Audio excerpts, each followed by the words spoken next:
O líder chinês Xi Jinping segue o exemplo de seu amigo Vladimir Putin, reescreve a história e propõe um novo sistema de governança mundial. Xi Jinping, na cúpula da Organização de Cooperação de Xangai, redefiniu o papel da China na Segunda Guerra e propôs um novo sistema de governança global.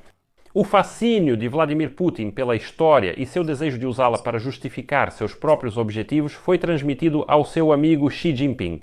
E o presidente da China quer apresentar o papel do país na Segunda Guerra Mundial como a base do mundo multipolar estabelecido após ela, no qual ele agora tenta atuar como líder em oposição aos Estados Unidos da América.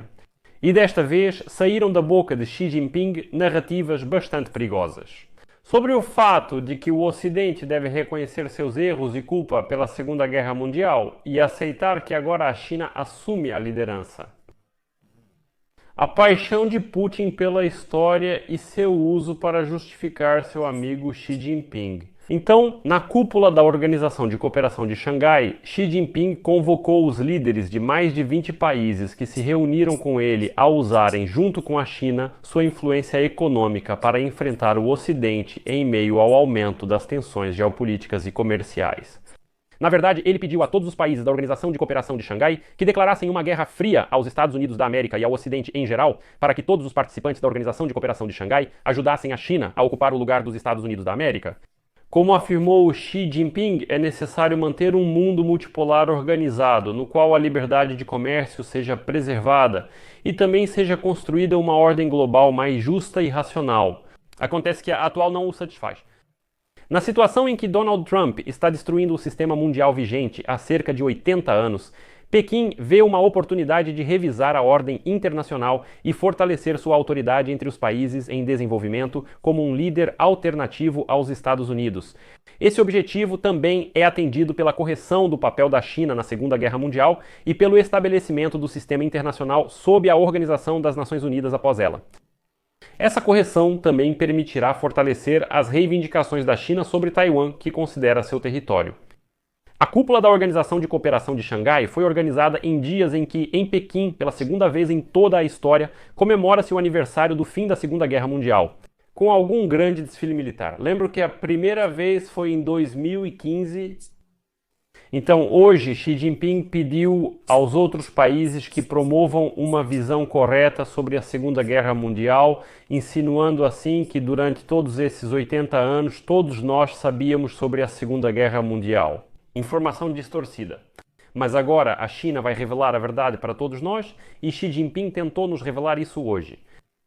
E o assustador é que Xi Jinping começou a falar como Putin. O líder chinês afirmou que China e União das Repúblicas Socialistas Soviéticas foram bastiões contra o militarismo japonês e o nazismo alemão, contribuindo decisivamente para a vitória contra o fascismo na Guerra Mundial. Aliás, essa foi uma citação dele. Ou seja, Xi Jinping afirma diretamente que nem a Europa nem os Estados Unidos podem sequer falar sobre sua participação na garantia da vitória sobre a Alemanha nazista, muito menos sobre o Japão. China e União Soviética foram os principais vencedores. E logo o ditador Putin declara que a Europa deve reconhecer sua culpa, agora já pela guerra moderna da Rússia contra a Ucrânia, dizendo que enquanto a Europa não admitir que foi ela quem supostamente provocou a Rússia para a guerra, enquanto isso, não haverá paz. Mas vamos voltar a Xi Jinping. Antes da visita a Moscou em maio, a convite de Putin para o desfile da vitória, Xi Jinping escreveu que China e União Soviética foram os principais palcos da Segunda Guerra Mundial na Ásia e Europa, respectivamente. Então, segundo Xi Jinping, hoje a China travou a guerra de resistência contra a agressão japonesa desde 1931, ou seja, 10 anos antes de os Estados Unidos da América entrarem no conflito, que depois derrotaram o Japão na Batalha do Pacífico. Ao mesmo tempo, Pequim promove a tese de que a principal força de resistência foram os comunistas, enquanto na verdade foi o Partido Nacionalista Chinês Kuomintang, que liderou, não os comunistas. Esse partido e seu exército enfrentaram as tropas japonesas nos confrontos de 1931 a 1937 e após o início da guerra em grande escala entre os dois países. As tropas comunistas também combateram os japoneses. Mas a rendição do comandante das tropas japonesas na China em 9 de setembro de 1945, já após a assinatura do ato de rendição do Japão no couraçado americano Missouri. Em 2 de setembro, representantes do Kuomintang e do governo chinês aceitaram. Os comunistas não lideravam a luta contra o Japão. Os representantes do Kuomintang conduziram as negociações do pós-guerra, mas perderam a guerra civil para os comunistas e, em 1949, mudaram-se para Taiwan.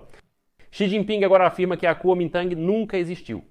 Comunistas estes são os comunistas da China e os da União das Repúblicas Socialistas Soviéticas venceram na Segunda Guerra Mundial, apesar do sofrimento do povo chinês.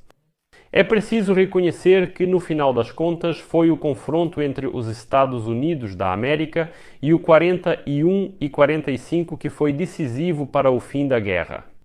Mas Xi Jinping agora diz que isso é besteira. Foram os comunistas que venceram a Segunda Guerra Mundial, os americanos talvez nem tenham lutado contra o Japão.